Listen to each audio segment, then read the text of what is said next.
The first official trailer for Disney's Lilo and Stitch 2025, the live-action remake of the 2002 animated classic, has been released, and the buzz is palpable from both media and fans of the original film. This is in stark contrast when compared against another live-action remake headed to theaters this week. Let's talk about the response to Lilo and Stitch, and how that's stacking up against Disney's Snow White, here on That Park Place.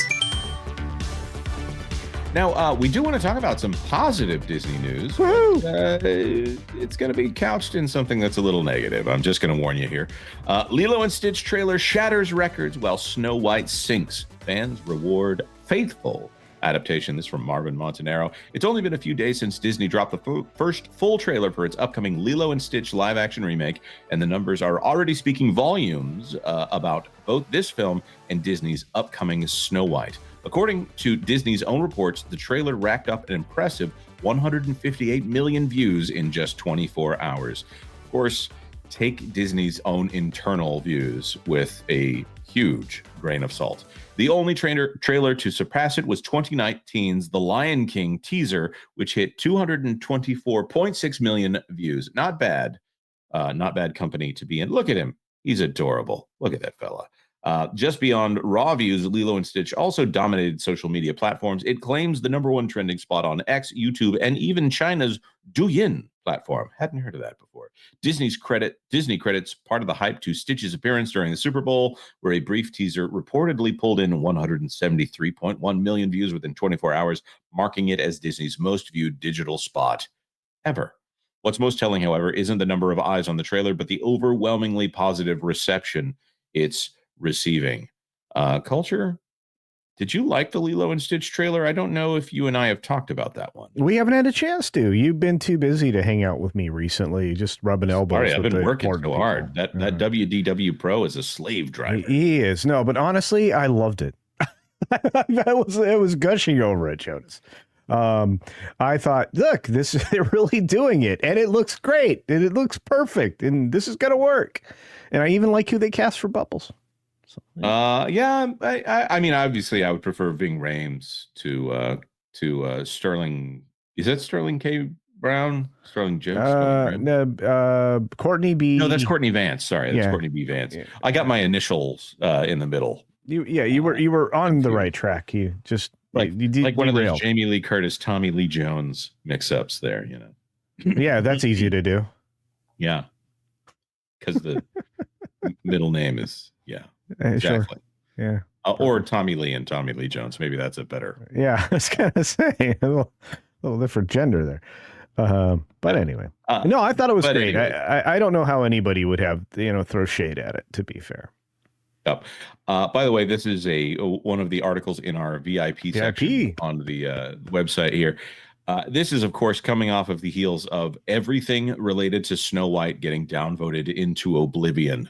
Nobody seems to want Snow White to succeed, which is funny because there seems to be a certain camp that is waiting for it to fail. Of course, there's people who are really angry about the things that have been done with this film. I more roll my eyes. We're reporting on it more than we're expecting it to be good or bad.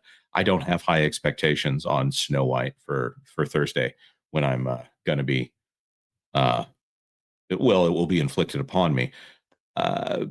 But really, the ones that are going out there and saying, no, it has to be good. Look at all the things. I've pointed this out many times. It's directed by Mark Webb, who is, well, he's well liked in Hollywood, I think, because he does what he's told. It is a screenplay from Greta Gerwig, who famously in charge of Barbie, which made a lot of money. Okay, can I interject? I'm going to. Please. She's running away from this movie, dude. She basically said, I had very little to do with this. Have you actually got that on record? Because I'll fight it for you. I'll fight it deafening silence from Greta Gerwig on this. It has been. Pasek and Paul, who did the music for Greatest Showman, La La Land, other movies with popular. I'm not going to say that every song in Greatest Showman is a favorite of mine, but they are earwigs, most of them. It's there's a reason that Greatest Showman was successful, and it wasn't just Hugh Jackman. There's a lot on paper about this film that should make it successful, and yet Rachel Zegler. I think Rachel Zegler is pretty much the only controversy. and they went out of their way to cast her. So that doesn't bode well for this film. Oh shoot, I hit the wrong button. Okay, here, Jonas, I'm sending this to you now. This is one of about a dozen things that talk about how she really kind of just dodging this now. Oh, wow. This is recent, by the way. Out of World of Real, Snow White had whopping 7 writers. Greta Gerwig is uncredited. Turns out Disney's upcoming Snow White remake. I didn't put it on screen, did I? No, but that's turns okay. out Disney's upcoming Snow White remake had 7 writers taking a crack at the screenplay, according to a recent WGA filing. Yep. Aaron Cressida Wilson will be receiving the sole screenplay credit. Yep. Wow. I told you, dude. Wow. But I put this in my video the other day because it's like an aside because I thought everybody had, seen this already. I was wrong. But I got to tell you, like the minute I saw this, I'm like, oh, well, she doesn't want to touch this thing. I don't blame her. That's amazing. Yep. But additional off-screen attributes are going to Jez Butterworth, Stephen Levinson, Jeff Nathanson, Victoria Strauss, Chris Weitz, and the original writer, Greta Gerwig. Wow. Yeah. Oh, that's amazing. This reminds me of the fact that Taika Waititi was technically the first writer on Moana. And when he was asked about it, he said, I came up with a little swirly thing on the rock, on the sail. And that's about the only thing that maintained throughout his version. And the rest. That's horrible. Oh my goodness.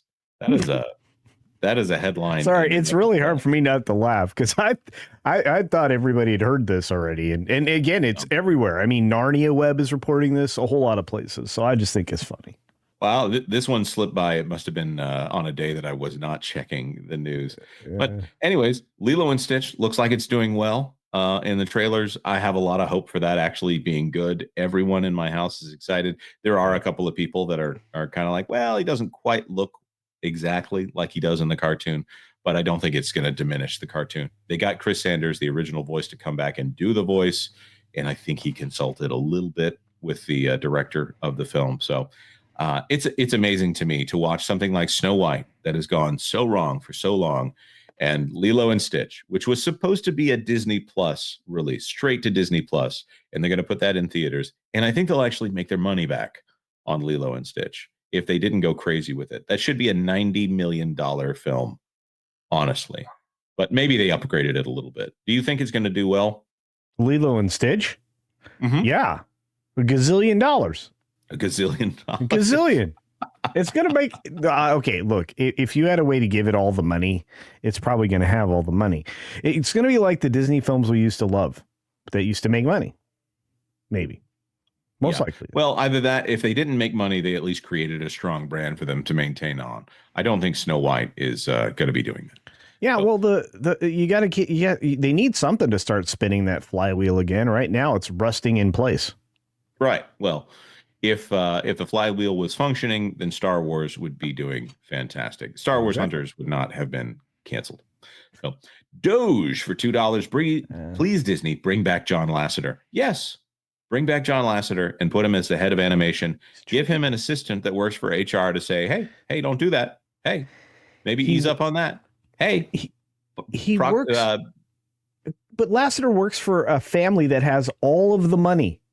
All of the money. They do, but he's basically starting from scratch on that, though. He's building. He would have to start all over. He'd have to start all over again with both Pixar and Disney Animation because it's nothing but activists at Disney now. So no. Yeah. Albertus Magnus 44 for $2 more. Thank you very much for the second super chat here. Who is playing Cobra Bubbles? I believe it's Courtney D. Vance. Yes. I got that wrong. I said Sterling K. Brown. It's because I had Paradise on the brain. Almost Paradise. Wrong thing. Thanks for watching That Park Plays News. For more information, consider checking out www.thatparkplace.com. And don't forget to subscribe, share, like, and send this out on your favorite social media account.